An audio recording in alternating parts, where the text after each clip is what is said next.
Bonjour à tous, soyez les bienvenus ce matin, vraiment. On est là heureux de se retrouver ensemble pour célébrer le culte du Seigneur.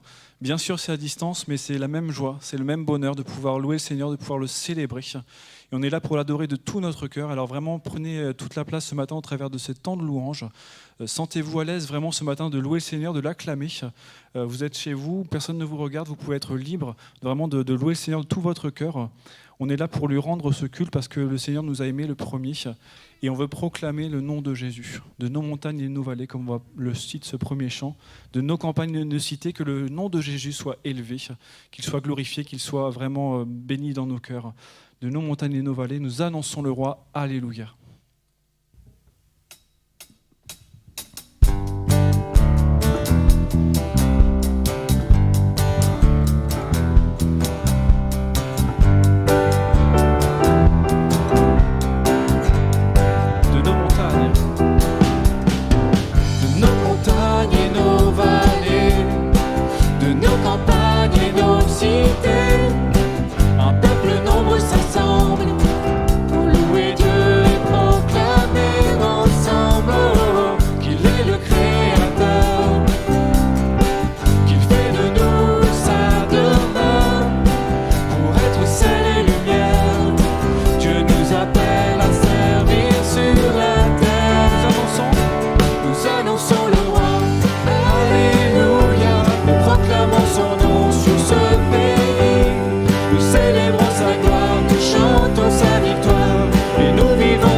Si le culte est rendu, c'est pour adorer le Seigneur. Vraiment, on veut lui donner toute notre louange, toute notre adoration ce matin. On est là pour lui, qu'on soit chez nous, qu'on soit ici. On est unis par le même esprit et on ne veut pas s'appuyer sur les circonstances qui peuvent être difficiles. On veut s'appuyer sur le Seigneur et on va prendre ce chant qui proclame « Tout mon espoir est établi sur ton amour et ta justice ».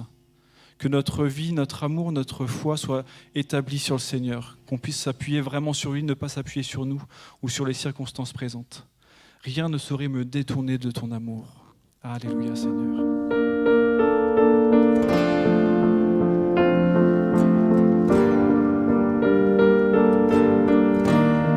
Rien ne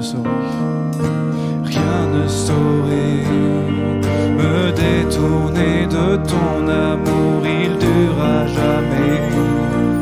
Et guide mes pas chaque jour, je tiendrai bon. Je compterai sur toi.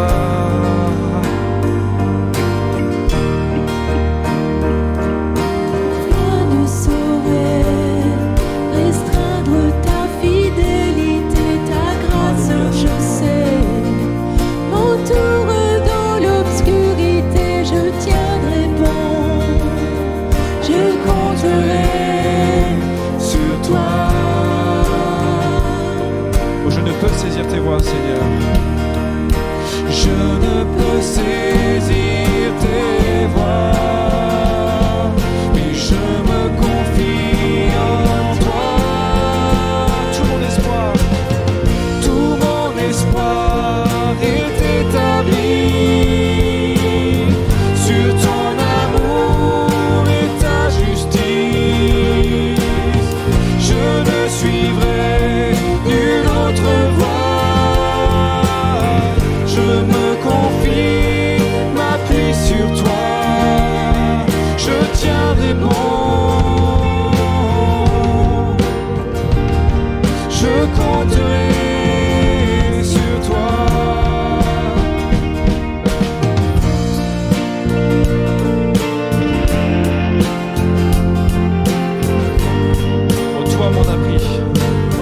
survient l'adversité, je tiendrai bon. Je compterai sur toi. Je ne peux saisir tes voies, Seigneur, c'est vrai. Je ne peux saisir tes voies, mais je me confie en toi. Tout mon espoir est établi sur ton amour et ta justice. Je ne suivrai nulle autre voie. Je me confie, m'appuie sur toi. Je tiendrai bon. Je compterai sur toi. Tout mon espoir est établi sur ton amour et ta justice. Je ne suivrai nulle autre voie. Je me confie, m'appuie sur toi. Je tiendrai bon. Je compterai sur toi. Oh, je tiendrai bon. Je compterai sur toi. Je tiendrai bon. Je compterai sur toi. Je tiendrai bon. Je compterai sur toi. Je tiendrai bon. Je compterai sur toi. Je tiendrai bon. Je compterai sur toi. Je tiendrai bon. Je compterai sur toi. Je compterai sur toi. Tout mon espoir est établi sur ton amour et ta justice. Je ne suivrai nulle autre voie. Je me confie, m'appuie sur toi.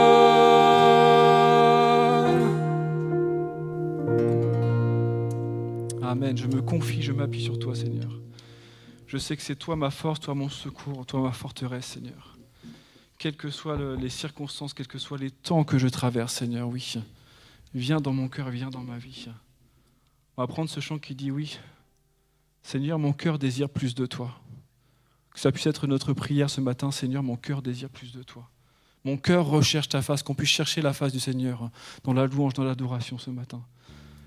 Oh, quelle paix dans ce moment. Alléluia, Seigneur.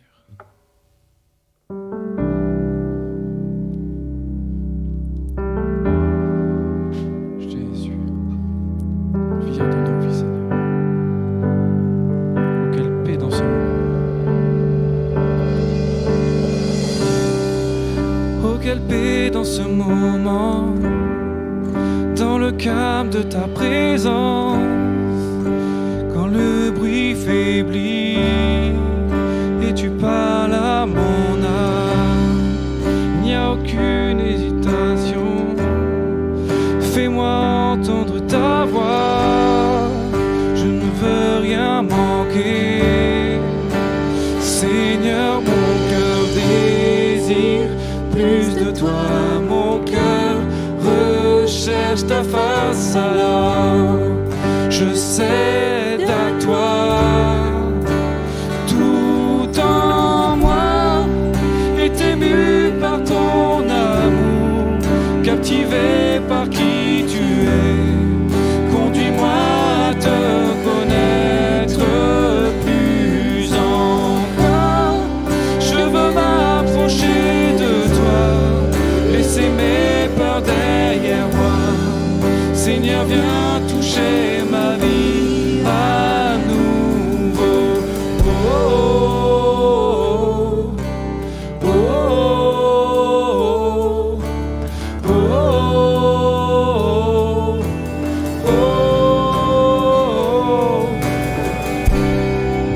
comme le soleil à l'aurore, comme une brise dans la nuit.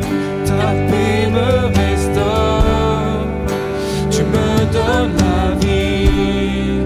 Il n'y a aucune hésitation dans ton amour, ton affection.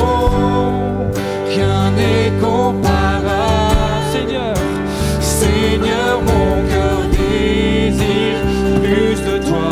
Mon cœur recherche ta face, alors je cède à toi. Tout en moi est ému par ton amour, captivé par qui tu es. Conduis-moi à te connaître plus encore. Je veux m'approcher de toi, laisser mes peurs derrière moi. Seigneur, viens toucher ma vie à nouveau. Oh, oh, oh, oh,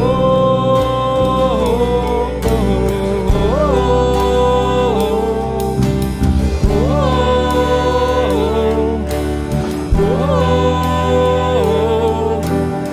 à toi j'ouvre mon cœur, Seigneur. À toi j'ouvre mon cœur à jamais. Donc fais ce que toi seul sais faire. Jésus, viens régner dans ma vie. À toi j'ouvre mon cœur, Seigneur. À toi j'ouvre mon cœur à jamais. Donc fais ce que toi seul sais faire. Jésus, viens régner dans ma vie.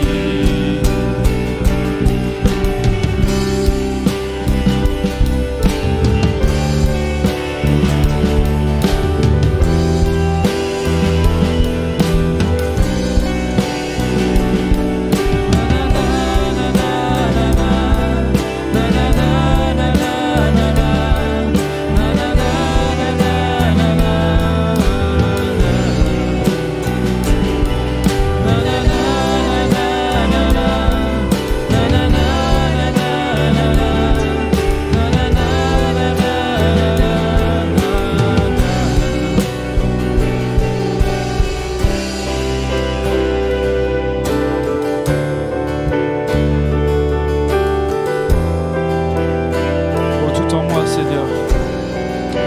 Tout en moi est ému par ton amour, captivé par qui tu es. Conduis-moi à te connaître plus encore.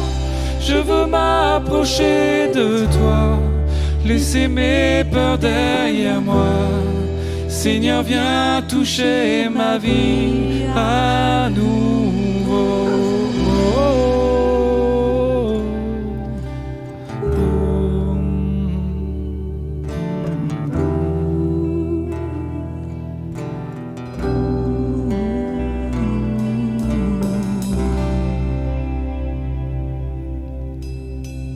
Oh oui, Seigneur, viens toucher ma vie à nouveau, Seigneur. Si je suis assoiffé, si j'ai faim ce matin, Seigneur, de toi, viens toucher ma vie à nouveau, viens me nourrir, viens me rafraîchir, Seigneur. Viens rafraîchir mon âme par ton Saint-Esprit, Seigneur, qu'il puisse inonder les cœurs, Seigneur, que tu puisses nous réveiller, nous rafraîchir de toi. Oui, Seigneur, je veux connaître ta face, Seigneur, je veux te chercher ce matin, Seigneur, je veux savoir qui tu es, ce que tu veux de ma vie, Seigneur, ce que tu veux de moi, Seigneur. Viens nous visiter par ton Saint-Esprit, bénis ton serviteur qui va apporter la parole, Seigneur. Bénis vraiment pleinement de ton onction, Seigneur, et qu'il puisse apporter librement, Seigneur. Bénis sois-tu, Seigneur, vraiment pour ce que tu es, pour ce que tu fais, Seigneur, dans les cœurs, pour ton amour, Seigneur. Sois élevé, sois glorifié ce matin. Alléluia. Amen. Alléluia.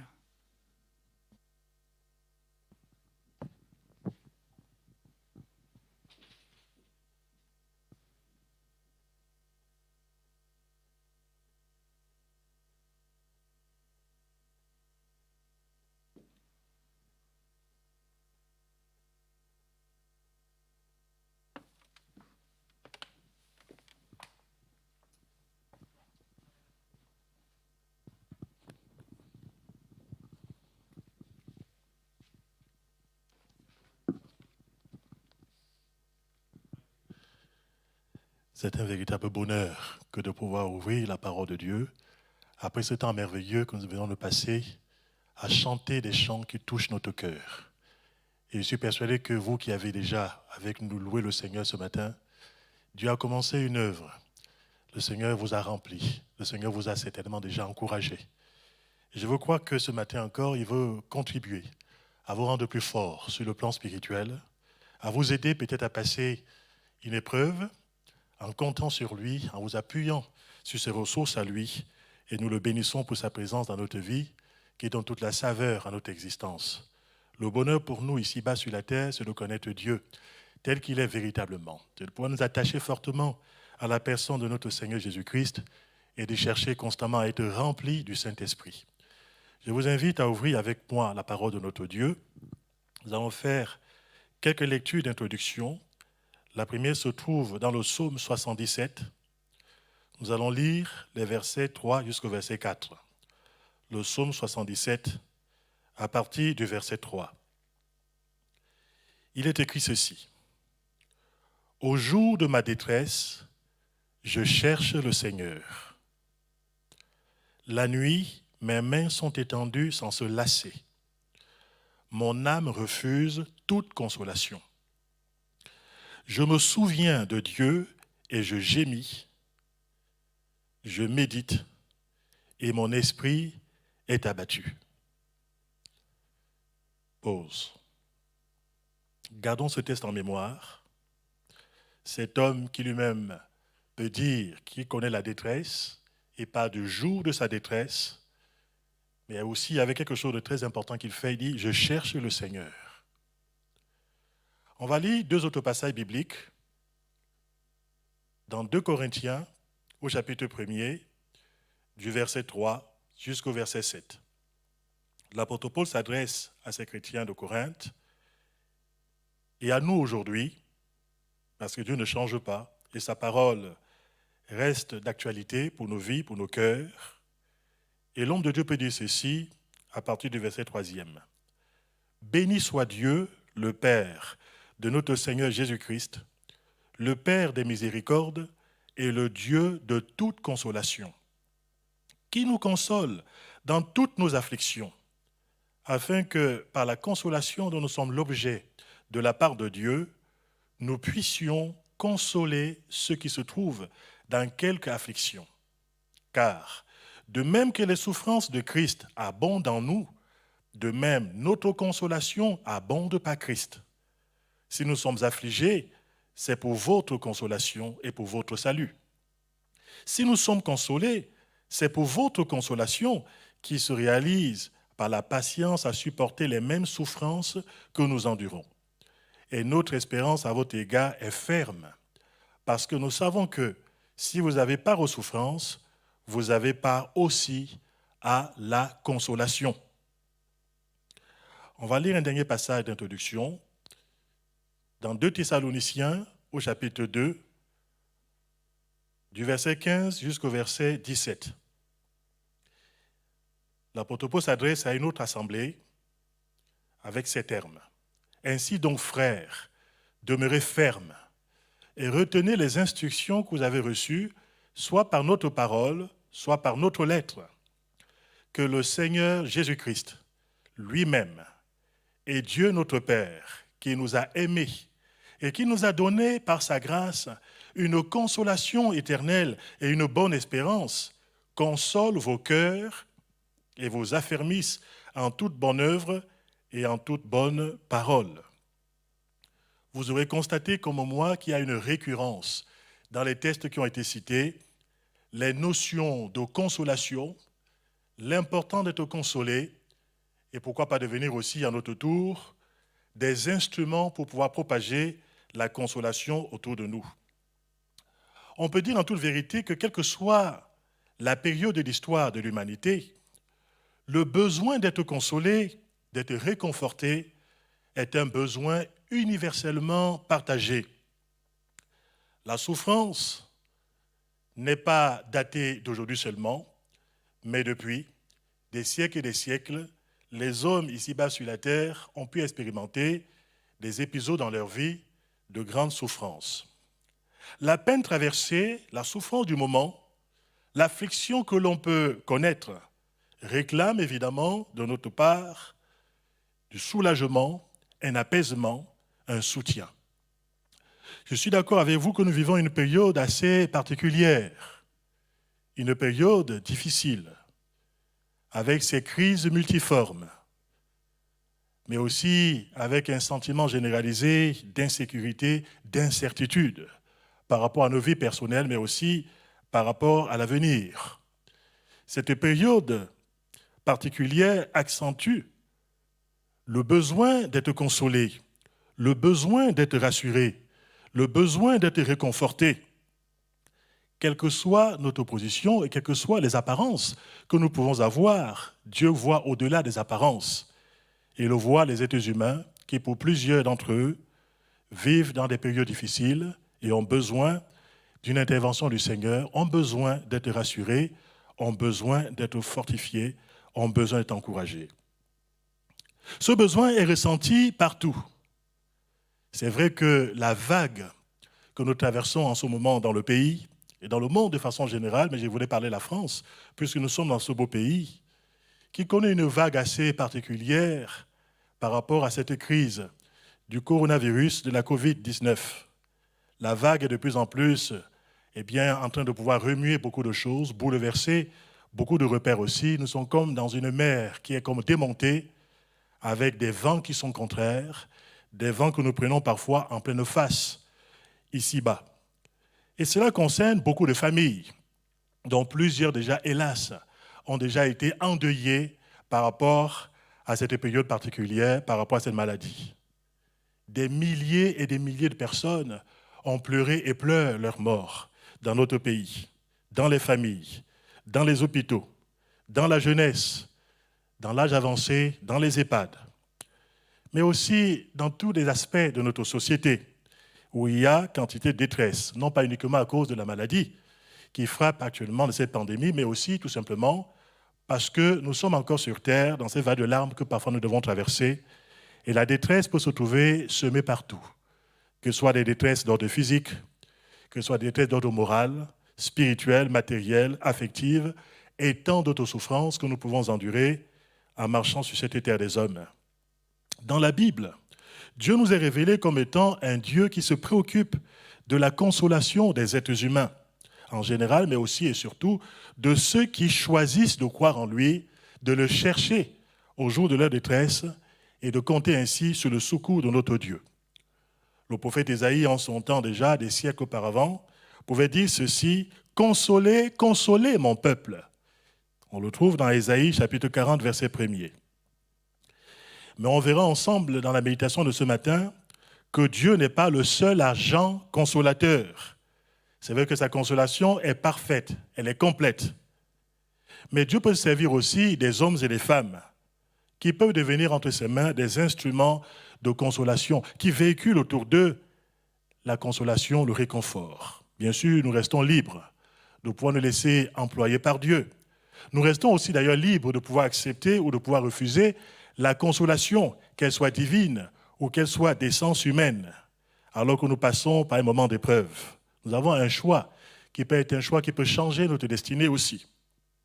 Nous pouvons devenir aussi, à notre tour, ayant expérimenté dans le passé et peut-être dans le temps présent la consolation de Dieu, nous pouvons devenir à notre tour des instruments de consolation, accomplissant ainsi le dessein de Dieu de consoler ce monde dans lequel nous nous trouvons. Voilà ces différents aspects que, bien aimés, j'aimerais partager avec vous en toute simplicité sous le regard de notre Dieu, pendant que nous sommes en train de méditer la parole de notre Seigneur. La première question que je me suis posée, que je vous pose à vous: sommes-nous disposés à accepter la consolation venant de Dieu ou même parfois venant des autres? Ou alors sommes-nous fermés à toute consolation quand bien même nous passerions par un moment difficile? La question n'est pas anodine, parce qu'en examinant la Bible, la parole de Dieu, nous pouvons trouver des personnages qui, pour différentes raisons, ont refusé d'être consolés, réconfortés, alors qu'ils passaient par des moments troubles, par des moments difficiles, par des périodes de détresse. C'est le cas, par exemple, de Jacob, quand il a appris que son fils Joseph aurait été tué par une bête, qu'il aurait été déchiré par une bête. Il nous est dit ceci dans le livre de la Genèse que l'on va lire, Genèse 37, on va lire à partir du verset 29. Ruben vint à la citerne, et voici, Joseph n'était plus dans la citerne. Il déchira ses vêtements, retourna vers ses frères et dit, « L'enfant n'y est plus, et moi, où irai-je » Ils prirent alors la tunique de Joseph, et ayant tué un bouc, ils plongeaient la tunique dans le sang. Ils envoyèrent à leur père la tunique de plusieurs couleurs, en lui faisant dire, « Voici ce que nous avons trouvé. Reconnais si c'est la tunique de ton fils ou non. » Jacob l'a reconnue et dit, « C'est la tunique de mon fils. Une bête féroce l'a dévoré. Joseph a été mis en pièces. » Et il déchira ses vêtements. Il mit un sac sur ses reins et il porta longtemps le deuil de son fils. Tous ses fils et toutes ses filles vinrent pour le consoler, mais il ne voulut recevoir aucune consolation. Il disait, « C'est en pleurant que je descendrai vers mon fils au séjour des morts. » Et il pleurait son fils. Joseph vit ici, dans cette situation, un épisode particulièrement douloureux, particulièrement sensible. Il vient de perdre, du moins c'est ce qu'il pense, à cette période-là, un être cher. Il vient de perdre son fils, Joseph. Une terrible tragédie s'abat ainsi, non seulement dans son âme, mais aussi simplement dans son être tout entier. Un sujet de tristesse incommensurable. Pour ceux qui ont déjà perdu des êtres proches, vous pouvez imaginer les sentiments qui faisaient écho dans son cœur, des sentiments d'incompréhension, d'autant plus que Joseph était un jeune. Et quand même il ne serait pas jeune, quand ton père est un être cher, c'est toujours quelque chose de particulier. Je peux en parler personnellement aussi, par connaissance, par expérience.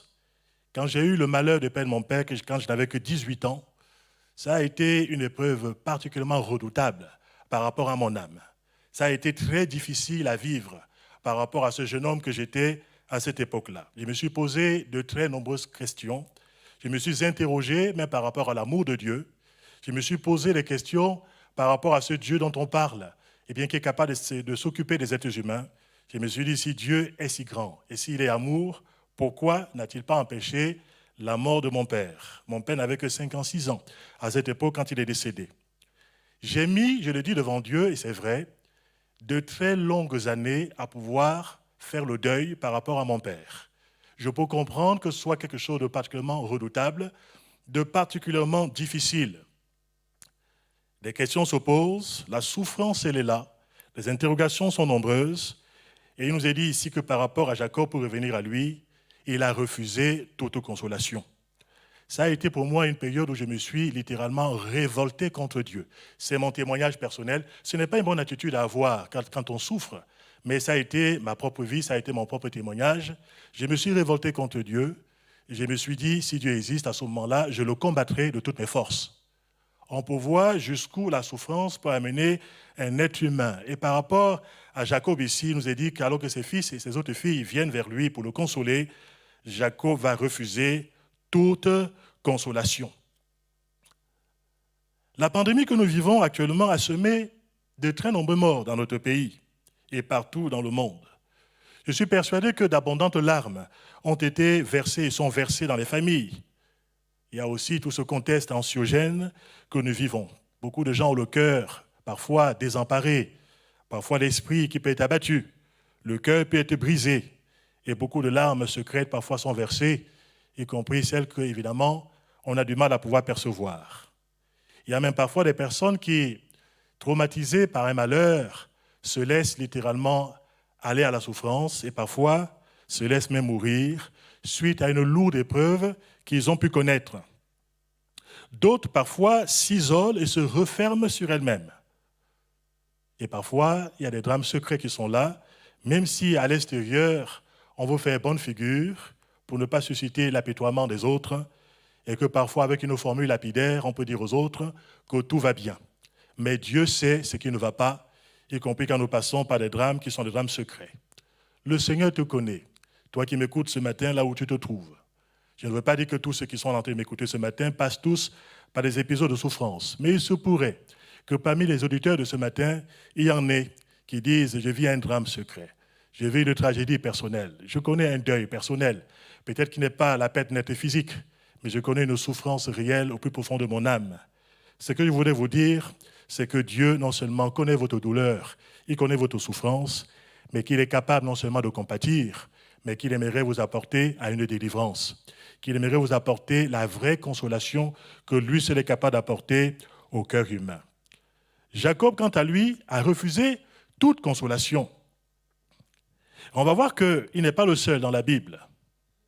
À la naissance de Jésus-Christ, il y a eu, dans la région de Bethléem, un massacre massif d'enfants innocents.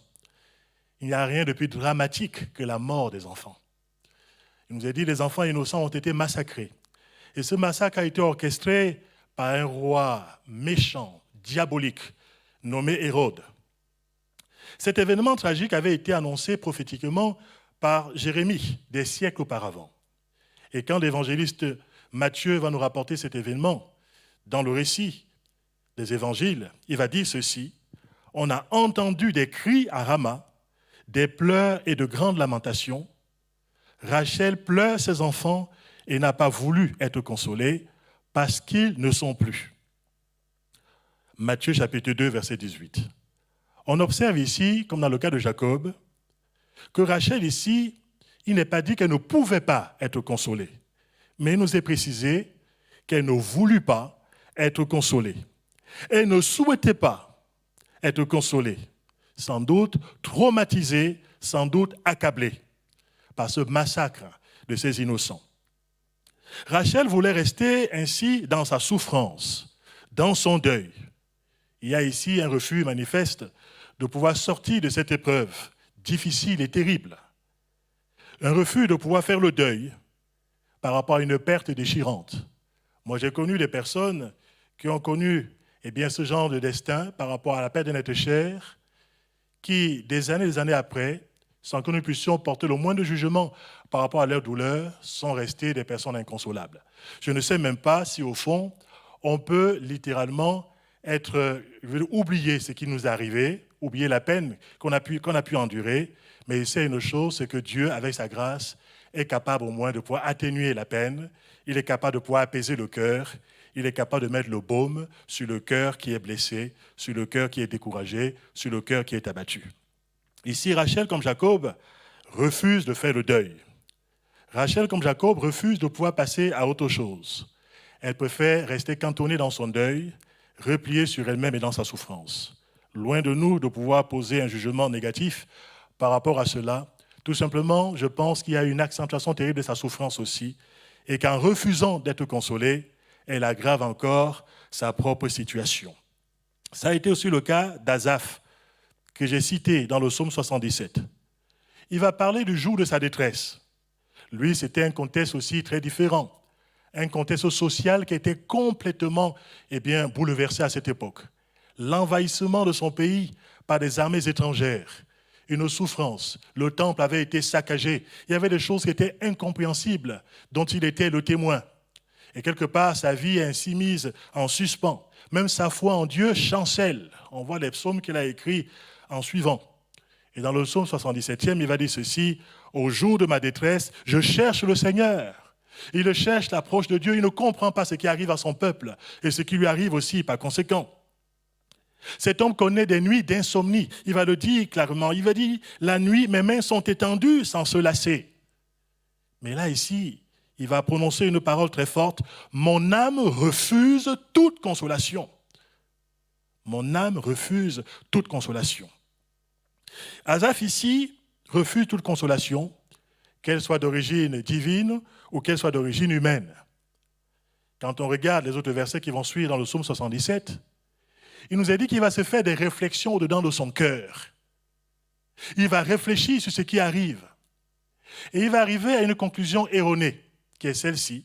Et il va le dire d'ailleurs, il va le verbaliser, en disant « Ce qui fait ma souffrance, c'est que la droite du Très-Haut n'est plus la même. » Il en arrive à douter de la puissance de Dieu. Il en arrive à douter de sa capacité divine à pouvoir intervenir dans sa situation personnelle, à pouvoir apporter un apaisement par rapport à sa souffrance. Il passe par une crise sur le plan spirituel et une crise par rapport à sa foi qu'il avait placée en Dieu. Il a l'impression d'être déçu. Il a l'impression d'avoir un Dieu qui est incapable de pouvoir changer le cours de sa vie et le courant de ce qui se passe, de ce qu'il peut constater. Et ici, il va dire « Mon âme refuse toute consolation ». Nous avons cité 3 cas typiques, mais qui sont des cas assez particuliers. Peut-être êtes-vous de ceux-là, peut-être ce matin, vous avez connu une situation difficile, pas uniquement la perte de notre chair, mais peut-être une souffrance qui est comme contenue dans votre cœur.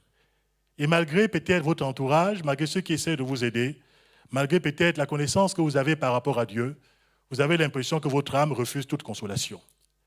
Mais vous pouvez aussi faire le choix ce matin de dire à mon âme, je refuse de rester prostré dans ma douleur.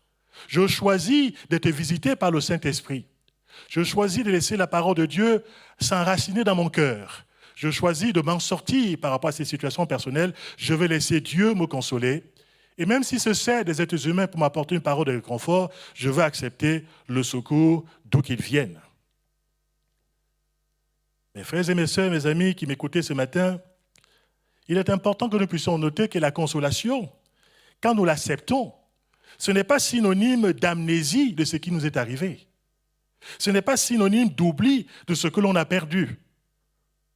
Ce n'est pas synonyme d'oubli de ce qui nous fait souffrir.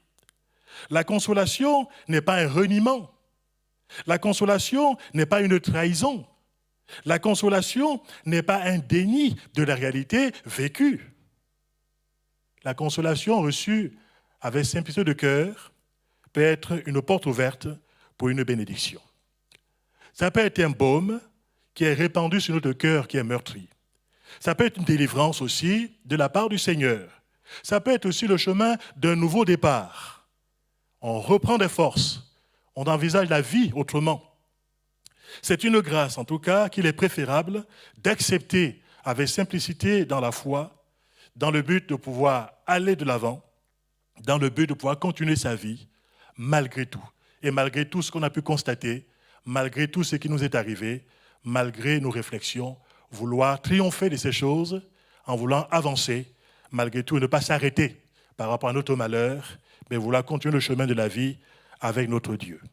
En effet, mes frères et mes sœurs, Dieu nous est décrit dans les passages que l'on a lus, même si parfois dans le malheur on peut douter de sa toute-puissance, alors qu'en définitive Dieu n'a pas changé dans sa nature. Dieu reste tout-puissant, il reste capable de nous délivrer, capable de pouvoir consoler les cœurs les plus brisés, capable d'intervenir par des miracles pour changer notre situation, si tel est son plan dans notre vie, si telle est sa sagesse en ce qui nous concerne. En tout cas, Dieu, dans la Bible, nous est révélé comme étant un Dieu qui est consolateur. Ce n'est pas un Dieu indifférent. L'apôtre Paul le présente dans les 2 textes que l'on a cités comme étant le Dieu de toute consolation qui nous console dans toutes nos afflictions. Remarquez ici toute la plénitude qui est citée, toute consolation, mais aussi quelle que soit l'affliction qui peut être la nôtre.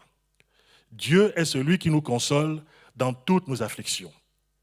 Cela signifie clairement que Dieu se tient près du croyant qui souffre. Non seulement il est un Dieu compatissant, mais il est aussi un Dieu agissant dans la vie de celui qui souffre. Il nous accorde le réconfort approprié selon les besoins que nous pouvons connaître au moment de notre souffrance. Il est parfaitement capable de sécher nos larmes, de nous fortifier intérieurement aussi. Dans la Bible, Dieu le Père, comme pourra le dire l'apôtre Paul, est le Dieu miséricordieux et compatissant. Mais on va constater qu'il n'est pas le seul. Les 3 personnes de la divinité sont incluses dans ce ministère de la consolation. Dieu le Père est un Dieu consolateur. Mais on va constater que Dieu le Fils, Jésus-Christ, est aussi consolateur. On le voit pendant tout le ministère terrestre de notre Seigneur Jésus-Christ.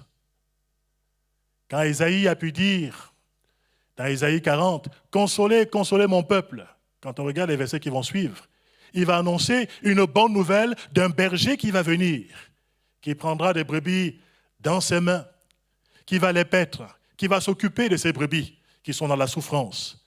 Il a prophétisé ainsi l'avènement terrestre du ministère du Messie, l'avènement de Jésus-Christ. qui est la grande consolation par rapport à ce monde, la grande consolation de l'humanité, la grande consolation des uns et des autres. Je comprends pourquoi, suite à ce genre de prophétie dans l'Ancien Testament, il y avait un reste de gens pieux et consacrés en Israël qui s'attendaient ardemment devant Dieu à ce qui est la manifestation tangible de cette consolation qui avait été prophétisée par les hommes de Dieu dans l'Ancien Testament. L'un de ces personnages, qui est appelé Siméon, c'est un vieillard, il nous a dit que c'était un homme qui était juste et qui était pieux. Et il est dit de lui qu'il attendait la consolation d'Israël. Il attendait la consolation d'Israël. Un homme qui était juste, qui était pieux, un homme de prière qui attendait la consolation d'Israël. Il avait été divinement averti par le Saint-Esprit qu'il ne mourrait pas sans avoir vu la consolation d'Israël.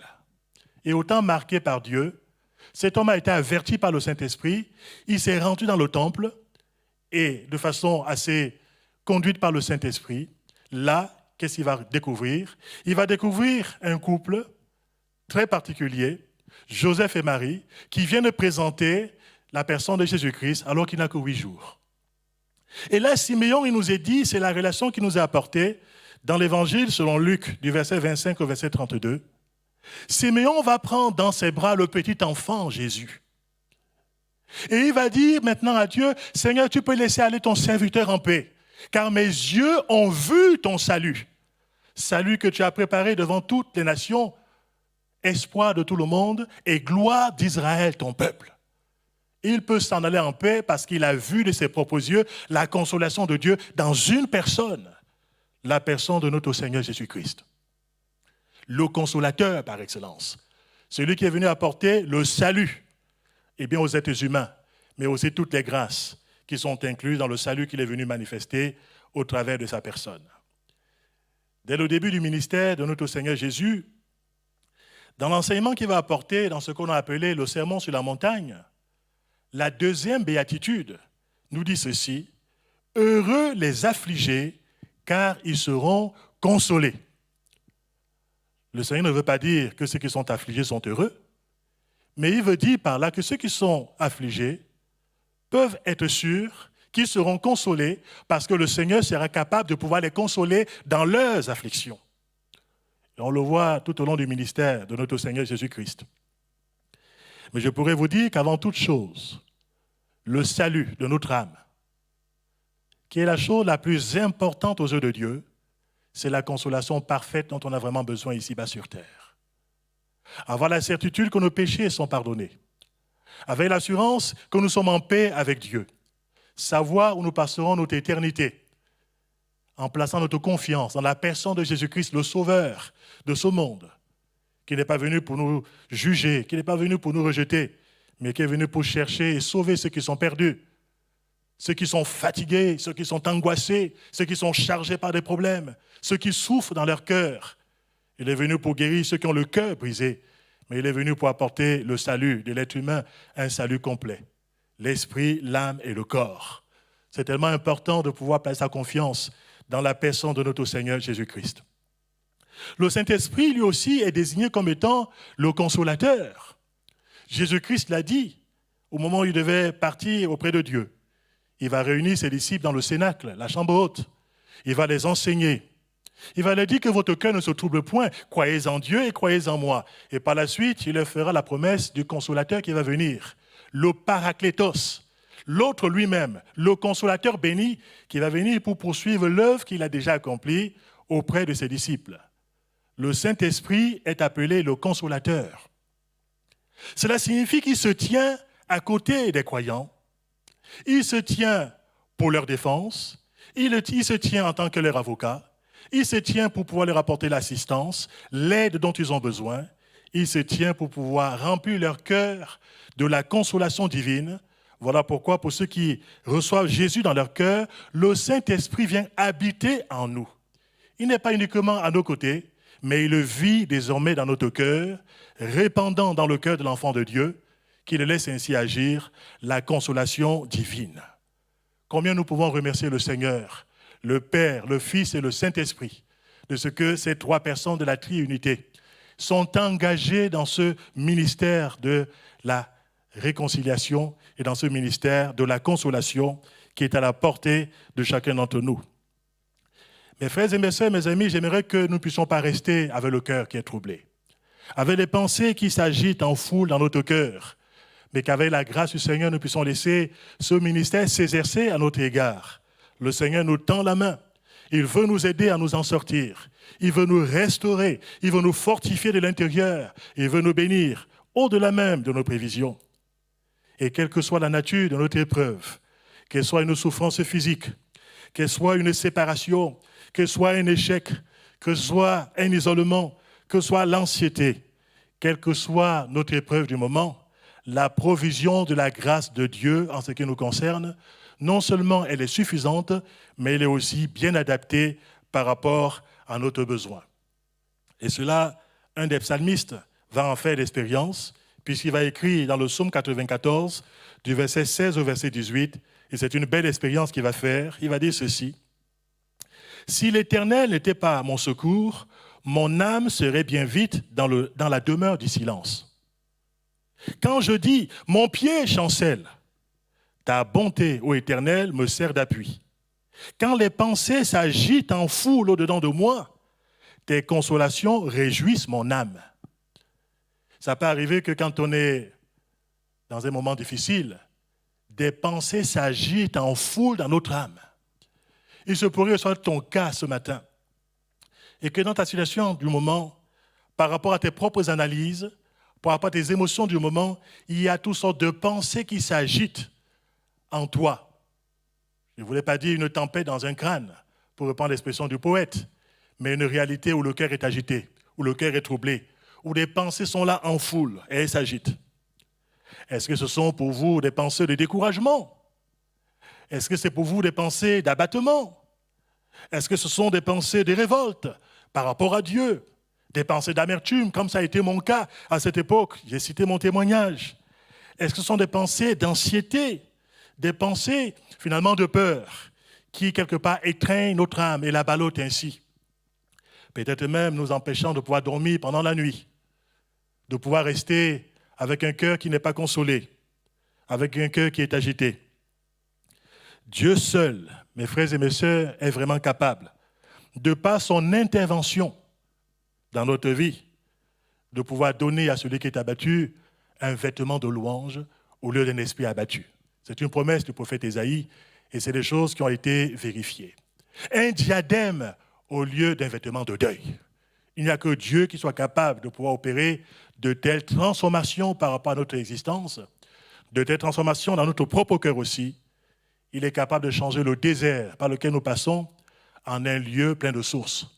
Il est capable de faire au-delà de ce que nous pouvons imaginer, de ce que nous pouvons penser. Mais bien aimés, faisons appel au Seigneur, en priant de tout notre cœur, en espérant en Dieu, parfois même contre toute espérance. Faisons appel à notre Dieu, qui non seulement est compatissant, mais aussi un Dieu consolateur. Dieu écoute la prière. Il écoute la prière sincère qui est faite au nom de son Fils Jésus-Christ. Il est capable de nous mettre au large aussi pour qu'on ne puisse pas rester ainsi sous la pression des circonstances ou sous la pression de nos échecs, de nos souffrances ou sous la pression tout simplement de notre environnement, mais qu'avec la grâce de notre Seigneur, nous puissions nous en sortir victorieusement. Ce Dieu qui nous aime, qui est le Dieu consolateur, se sert également de sa parole qui nous a été laissée, les Saintes Écritures, pour pouvoir nous apporter une consolation permanente, qui ne dépend pas des temps et des moments. Une consolation pérenne. Je comprends pourquoi d'ailleurs c'est si important pour nous de pouvoir méditer la parole de Dieu, de pouvoir chercher à mieux la connaître aussi. Non seulement les promesses de Dieu, mais aussi tout ce que Dieu a déjà fait dans le passé. Les opérations qu'il a livrées en faveur de ceux qui s'appuient sur lui, en faveur de son peuple. Je comprends pourquoi l'apôtre Paul, dans Romains au chapitre 15, au verset 4, va dire ceci, que tout ce qui a été écrit d'avance l'a été pour notre instruction, afin que par la patience et par la consolation que donnent les Écritures, nous possédions l'espérance. La consolation que donnent les Écritures. Parfois, faute de connaissance de la parole de Dieu, le peuple de Dieu peut périr. Parfois, faute de pouvoir trouver des recettes que Dieu nous a déjà laissées dans sa parole, les ordonnances qui sont les ordonnances divines, faute de pouvoir connaître les remèdes de Dieu par rapport à nos troubles, faute de connaître les promesses du Seigneur par rapport à nous, nous pouvons vivre sans espérance. Et pourtant, le Seigneur nous a laissé sa parole pour que nous puissions sans cesse alimenter notre cœur avec cette parole-là, que nous puissions nous en nourrir, nous laisser rafraîchir par la parole de notre Dieu. Dans le psaume 119 au verset 50, le psalmiste qui a écrit ce psaume qui nous parle de la parole de Dieu, il a bien compris cet aspect de la parole du Seigneur. Alors qu'il connaît un moment qu'il qualifie de misérable, il va dire ceci: « C'est ma consolation dans ma misère, car ta promesse me rend la vie. » Connaissez-vous les promesses de Dieu par rapport à vous? Prenez-vous le temps de pouvoir les repasser sur votre cœur. Voulez-vous faire comme Jérémie qui a pu dire: « Les bontés de l'Éternel ne sont pas épuisées. Ses compassions ne sont pas à leur terme. » Vous pouvez être de ceux-là qui vont dire: « Seigneur, j'ai saisi ta parole et je l'ai dévorée. Et ta parole a fait la joie et l'allégresse de mon cœur. » C'est ce que dira aussi le prophète Jérémie. On vit dans un monde qui est comme il est. Un monde qui est comme une mer déchaînée, parfois, avec des épisodes d'accalmie. Et quand l'apôtre parle de ces réalités par rapport aux croyants, il va parler de l'espérance du chrétien au-delà de la tombe, au-delà de la vie présente. Il va parler de l'espérance de l'Église, qui consiste à l'enlèvement de l'Église. Un jour, ici-bas sur terre, le Seigneur viendra chercher son Église. Les hommes et les femmes, quel que soit leur arrière-plan, quel que soit ce qu'ils ont vécu dans le passé, mais qui ont un point commun: ils ont accepté Jésus dans leur cœur comme étant leur Sauveur et leur Seigneur. Un jour, ces personnes seront enlevées hors de ce monde pour aller à la rencontre du Seigneur dans les airs. Et ils vivront avec lui pour toute l'éternité dans la présence même de notre Dieu. Et quand l'apôtre Paul parle de cet avènement du Seigneur, quand il parle de cette espérance bénie de l'Église, il va conclure cet enseignement dans 1 Thessaloniciens, au chapitre 4, au verset 18, en disant: « Nous serons toujours avec le Seigneur. » Et il va dire: « Consolez-vous donc les uns les autres par ces paroles. » Une fois de plus, la parole de Dieu, ses promesses sont là pour pouvoir nous consoler dans le jour mauvais. Voilà pourquoi c'est si important que nous puissions nous nourrir, non pas de nos propres pensées, ou des raisonnements, ou des diagnostics qui peuvent être faits, ou parfois des pronostics qui sont faits sur notre vie, ou de ce que les gens peuvent déclarer par rapport à notre sort, mais que nous puissions repasser sur notre cœur constamment la parole de notre Dieu, cette parole qui est capable de pouvoir nous apporter la véritable consolation.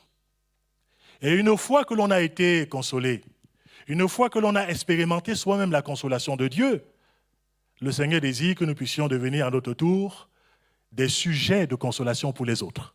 C'est ce que d'ailleurs l'apôtre Paul va dire dans l'épître aux Corinthiens que je vous ai cité tout à l'heure. Il va nous montrer en quelque sorte que si Dieu se tient si près de nous à l'heure de l'épreuve, c'est afin de nous rendre capables, nous aussi, d'aider celui qui souffre, de soutenir à notre tour tout ce qui passe par des temps difficiles. C'est l'enseignement qu'il nous laisse. Mes frères et mes sœurs, parfois, des personnes se posent des questions. Quelle peut être leur utilité dans le corps de Christ? Leur utilité dans l'œuvre de Dieu? Leur utilité par rapport à ce monde qui se périt? Leur utilité par rapport à ce monde qui est de plus en plus désespéré? Je pourrais vous dire que le Seigneur vous engage et m'engage dans un ministère extraordinaire qui est le ministère de la consolation. Nous pouvons devenir, vous et moi, des instruments entre les mains de Dieu pour consoler ceux qui sont abattus, pour réconforter ceux qui sont courbés, ceux qui souffrent, ceux qui gémissent, ceux qui sont devenus inconsolables. Nous avons la bonne nouvelle de notre Seigneur Jésus-Christ à pouvoir les rapporter. Nous pourrons leur communiquer des paroles de foi, des paroles d'amour de Dieu, des paroles d'espérance dans les situations parfois désespérées à leurs propres yeux. Nous pourrons devenir des instruments dont Dieu se sert pour pouvoir consoler les gens de nos familles, mais aussi les gens de notre entourage. Vous savez, mes frères et mes sœurs, quelle que soit notre expérience dans la foi, quel que soit notre statut, quelles que soient les expériences que l'on a déjà faites dans le passé, y compris des expériences glorieuses, nous n'en demeurons pas, vous et moi, de simples êtres humains. avec notre vulnérabilité, avec nos faiblesses, avec nos drames, parfois personnels, que d'autres personnes ne voient pas toujours, avec nos souffrances, parfois volontairement cachées aux autres, parfois avec aussi nos apparences que l'on peut avoir, même si au-dedans de nous, il y a des moments difficiles que l'on peut connaître. L'apôtre Paul était un homme de Dieu remarquable, mais combien il a su apprécier la consolation de Dieu, parfois au travers des instruments comme vous et moi, qui ont été des véhicules de Dieu pour lui apporter la véritable consolation dont il avait besoin par rapport à certaines périodes de sa vie. L'apôtre Paul fera mention de ce ministère de la consolation. Il va citer quelques collaborateurs qui travaillaient à ses côtés, qui étaient des véritables instruments dont Dieu s'est servi à cette époque pour communiquer la consolation, pour être des vecteurs de la consolation divine. Il va citer par exemple Tychique, un de ses collaborateurs, qu'il va envoyer exprès vers les églises d'Éphèse et de Colosse pour qu'il console le cœur des croyants. Éphésiens chapitre 6 au verset 22, Colossiens chapitre 4 au verset 8. Paul va également citer Justus, qui a été à un moment donné, pour lui-même personnellement, une véritable consolation, dont l'homme de Dieu accepte la consolation, qu'elle soit d'origine divine ou même parfois par le biais des croyants engagés comme lui et qui aiment le Seigneur, qui ont la foi. Humblement, il accepte d'être consolé lui aussi. Cela signifie clairement que l'apôtre Paul montre que lui aussi était un homme malgré tout fragile, un homme sensible, un homme qui pouvait souffrir aussi et qui avait besoin des autres, qui avait besoin d'entendre des paroles d'encouragement, des paroles de consolation, qui avait besoin qu'on s'occupe aussi de ses besoins. Alors qu'une grande partie de son ministère était de s'occuper des besoins des autres. Mais il va humblement nous ouvrir des fenêtres pour nous faire comprendre que lui aussi, tout en étant un serviteur de Dieu remarquable, était néanmoins un être humain qui avait aussi des besoins, qui avait aussi des épreuves, qui avait aussi bien souvent besoin que les gens le comprennent et pourquoi pas qu'il soit consolé par des frères et des sœurs autour de lui. Voilà pourquoi cet homme citera un témoignage que je trouve particulièrement bouleversant. Je vais aussi citer quelques-uns de ses collègues, mais j'aimerais laisser sur votre cœur ce témoignage qu'il va laisser par rapport à un homme qui est relativement effacé dans les Écritures, mais qui va lui faire un grand bien. Il s'agit d'Onésiphore. L'apôtre Paul cite son témoignage dans 2 Timothée, au chapitre 1er, du verset 16 au verset 18. Je vais vous lire ce que l'homme de Dieu va dire par rapport à cet homme appelé Onésiphore. Il va dire ceci. Je situe un peu le contexte. L'apôtre Paul se trouve en prison. Il se trouve enchaîné. Non pas parce qu'il a fait quelque chose de mal, mais par amour pour le Christ. Il se trouve seul dans ce cachot romain. Et il va dire ceci à Timothée, ceci. Que Dieu répande sa miséricorde sur la maison d'Onésiphore, car il m'a souvent consolé.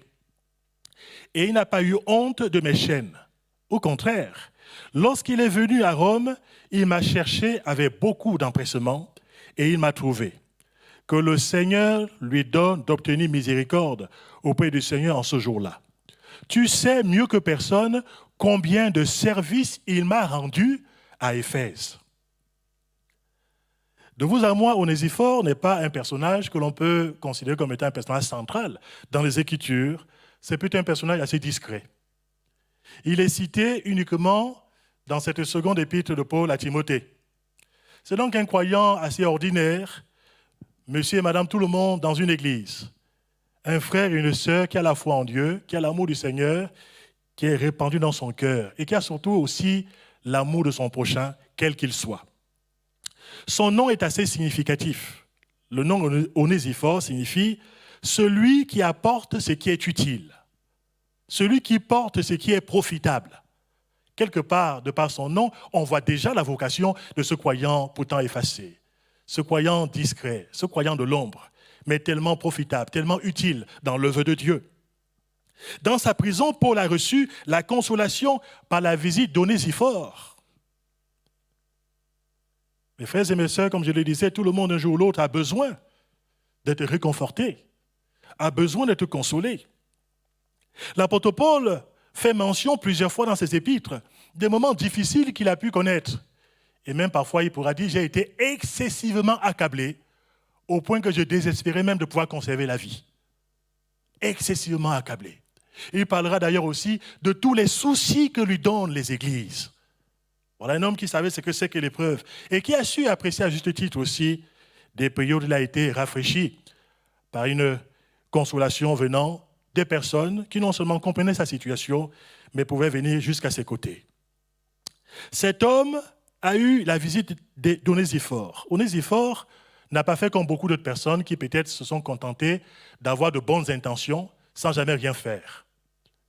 Peut-être y a-t-il des gens, quand ils ont appris que Paul était en prison, qui ont dit « on ira le voir un jour, et bien dans cette prison. On ira le visiter.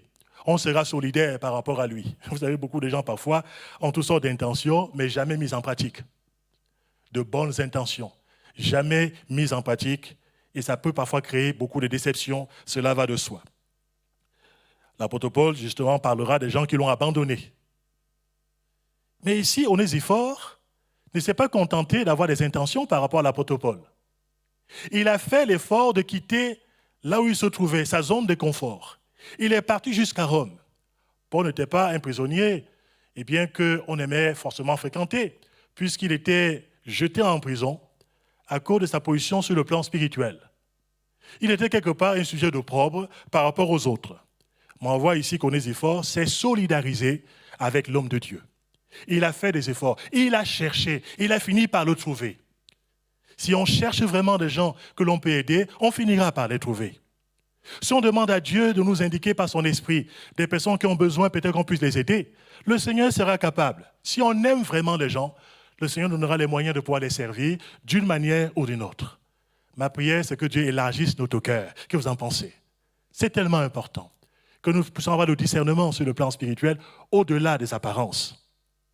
Et là, Onésiphore, quant à lui, il a renversé tous les obstacles.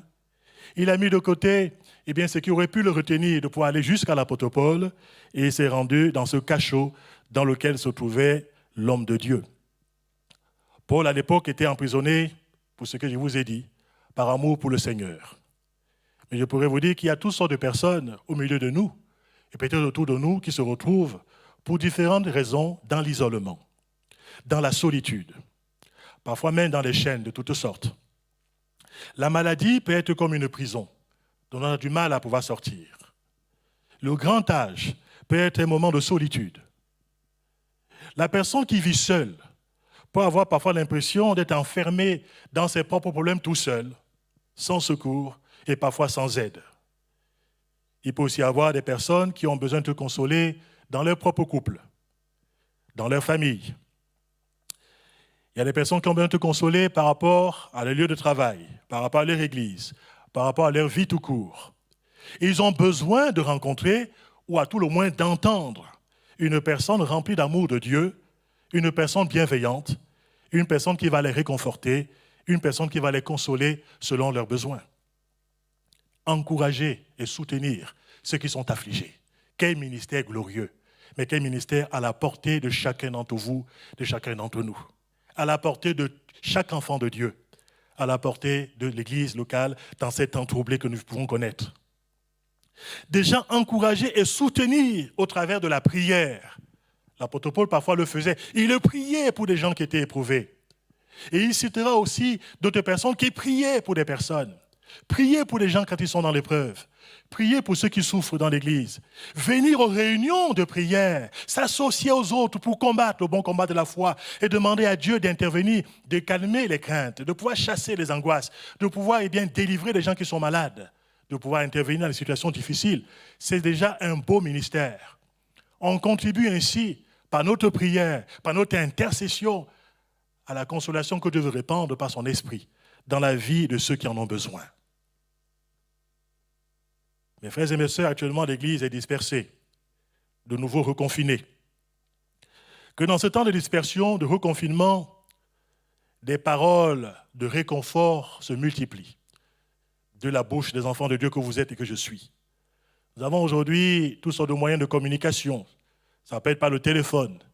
Il n'y a rien qui empêche de pouvoir téléphoner, conduit par l'Esprit, à une personne pour passer du temps avec lui, 5 minutes, 10 minutes, 15 minutes. Pourquoi pas éventuellement prier avec la personne par téléphone? Nous avons le WhatsApp, on peut voir même le visage de la personne. C'est là aussi cet instrument. Nous avons toutes sortes de moyens de communication, des SMS, pour pouvoir prendre des nouvelles des uns et des autres. Pourquoi pas intercéder les uns pour les autres, s'encourager mutuellement dans ce temps de dispersion. On n'a pas besoin d'entendre des paroles négatives, des paroles destructives, des paroles démobilisatrices, des paroles décourageantes. On a besoin d'entendre des paroles d'encouragement, des paroles de bénédiction, des paroles de réconfort, des paroles de consolation. Ma prière, c'est que nous soyons, vous et moi, plus que jamais, avec des paroles qui soient assaisonnées de sel, qui communiquent une grâce à ceux qui vont l'entendre, à ceux qui vont l'écouter. Et que nous puissions devenir ainsi des instruments de rafraîchissement sur le plan spirituel et des instruments de consolation. Et s'il faut que nous puissions nous déplacer selon nos possibilités pour aller réconforter quelqu'un, pour aller rencontrer quelqu'un, pour aller passer un moment avec la personne, si nous sommes conduits par l'Esprit de Dieu, cela peut être, bien comme le cas d'Onésiphore, qui s'est rendu dans la prison romaine de Paul et qui a été physiquement aussi un grand réconfort par rapport à cet homme de Dieu. Oui, nous vivons une période assez particulière. La souffrance n'a pas attendu cette période. Depuis que le monde existe, il y a la souffrance dans le monde, c'est vrai. Mais dans les temps que nous vivons, qui sont des temps qui sont difficiles et qui le seront de plus en plus, je pourrais dire que, même sans le dire ouvertement, les gens qui ne connaissent pas Dieu, peut-être ils aspirent à ce qu'il y ait des gens remplis de compassion, remplis d'amour, des gens remplis de paroles d'encouragement, qui seraient utilisés, pourquoi pas, pour pouvoir leur véhiculer une parole de réconfort, une parole de consolation. Nous pouvons devenir des porteurs d'utilité, comme Onésiphore. Ma prière, c'est que vous et moi, nous serons des Onésiphores dans notre propre génération. Des chrétiens qui réconfortent, des chrétiens qui consolent et qui, partout où ils se trouvent, répandent le bon parfum de la connaissance de Jésus-Christ, des sentiments qui animaient le Seigneur Jésus-Christ. Ces croyants qui tranquillisent l'esprit des serviteurs de Dieu et non pas les accablent. Ces croyants qui sont un rafraîchissement pour l'Église de Dieu, mais aussi un puissant moteur pour l'avancement de l'œuvre de Dieu dans un monde de plus en plus en crise et qui s'enfonce de plus en plus dans la nuit. L'apôtre Paul pouvait se réjouir, je conclus avec cela, de la présence de Stéphanas. 1 Corinthiens chapitre 16, du verset 17 au verset 18. Il pourrait dire, je me réjouis de la présence de Stéphanas, de Fortunatus et d'Écaïcus. Ils ont suppléé à votre absence, car ils ont tranquillisé mon esprit et le vôtre. Sachez donc apprécier de tels hommes. Oui, le Seigneur apprécie particulièrement de tels hommes et de telles femmes dans l'œuvre de Dieu. Ceux qui sont capables de tranquilliser l'esprit des autres, qui sont capables de les soutenir, qui sont capables de les réconforter, qui sont capables de leur communiquer des paroles de grâce, qui sont capables de pouvoir prier pour les autres quand ils connaissent des moments d'abattement, qui sont capables de pouvoir les entourer parce qu'ils en ont besoin. Que le Seigneur suscite de plus en plus au milieu de nous ce genre de disposition de cœur et qu'avec la grâce du Seigneur, modestement, là où le Seigneur nous a placés dans notre famille déjà, dans l'église locale, parmi nos connaissances, dans l'église, mais aussi dans le monde, que nous puissions être des gens qui portent la parole de Dieu, des porteurs de vie, des arbres de vie pour notre propre génération. La conclusion de ce message est très simple. Et cela nous place devant nos responsabilités. Vous qui m'avez écouté ce matin, vous qui souffrez peut-être solitaire, vous qui peut-être vous débattez avec un problème depuis maintenant peut-être des années, êtes-vous prêts ce matin à capituler devant Dieu, à pouvoir dire au Seigneur, peut-être pendant un instant temps, j'ai refusé toute consolation, mais ce matin, devant ta face, dans le lieu secret de ma chambre, dans le lieu secret de ma maison, j'accepte la consolation de Dieu. Je choisis de prier le Seigneur maintenant, de dire au Seigneur, viens me visiter à l'instant même. Je suis persuadé que si vous le faites là où vous vous trouvez, Dieu peut faire des miracles, peut changer votre être intérieur. Il peut vous donner une autre perspective par rapport à la situation que vous traversez. Alors voulez-vous accepter ce matin la consolation de Dieu? Êtes-vous prêts vous aussi, êtes-vous disposés à accepter la consolation que Dieu peut faire parvenir jusqu'à chez vous au travers d'instruments très modestes, des Onésiphores que Dieu a choisis pour ces temps de crise, ce temps de souffrance? Est-ce que vous avez le cœur ouvert pour recevoir les consolations qui sont quelque part ancrées dans la parole de notre Dieu? Dernière question que j'aimerais vous poser, que je me pose à moi-même. Pour ma part, je dis oui d'avance, je veux faire partie de cette armée. Je vous pose cette question, voulez-vous rejoindre la grande armée de consolateurs que Dieu prépare et que Dieu équipe pour ces temps de la fin que nous vivons ensemble. J'aimerais que nous puissions courber nos cœurs devant Dieu. Là où vous vous trouvez dans votre vie personnelle, selon le besoin de votre cœur, c'est peut-être selon la position que vous voulez prendre devant le Seigneur ce matin, humblement devant lui, vous voulez dire, Seigneur, oui, j'accepte ta parole. Je vais me laisser interpeller par le Saint-Esprit. Je vais être utilisé maintenant comme tu le voudras. Je vais avoir un cœur ouvert, de plus en plus ouvert aussi, et un grand discernement sur le plan spirituel. Courbons nos cœurs. Je veux te remercier, Seigneur mon Dieu, et je ne veux pas dire, comme a pu le dire le psalmiste, que je refuse toute consolation. Humblement, Seigneur, ce matin, je veux te dire, me voici, tu connais toutes choses. J'ai besoin d'être consolé. J'ai besoin d'être fortifié. J'ai besoin d'être encouragé. J'ai besoin que tu me mettes au large par rapport aux besoins que toi seul tu connais de façon parfaite. Il y a des choses que je ne montre pas aux autres, mais que toi tu connais de façon précise. Alors ce matin, je dépose ce fardeau devant ta face. Je te dis, Seigneur, tu connais mon problème. Viens maintenant apporter la solution dont j'ai besoin. Mets-moi au large pour que je ne sois pas emprisonné dans ce problème, mais que je puisse redresser la tête et que je puisse avancer sur le plan spirituel. Je veux te prier aussi, Seigneur, pour que tu puisses bénir chacun d'entre nous. Que nous soyons éprouvés ou pas en ce moment. Tu désires faire de chacun d'entre nous des instruments de consolation. Nous te disons humblement, nous voici, sers-toi de nous. Sers-toi de notre cœur. Sers-toi de nos yeux. Sers-toi de notre bouche. Sers-toi de nos capacités, celles qui procèdent de toi. Utilise-nous, Seigneur, afin que nous soyons des éléments rafraîchissants dans ta maison, dans notre famille, dans notre entourage, mais aussi des véhicules de la bonne nouvelle dans un monde désenchanté. Fais-nous grâce, notre Père, au nom de notre Seigneur Jésus-Christ. Nous voici pour te servir, nous voici pour entrer dans l'armée de Dieu, cela pour la louange et la gloire de ton nom, au nom de Jésus-Christ. Amen. Que Dieu vous bénisse.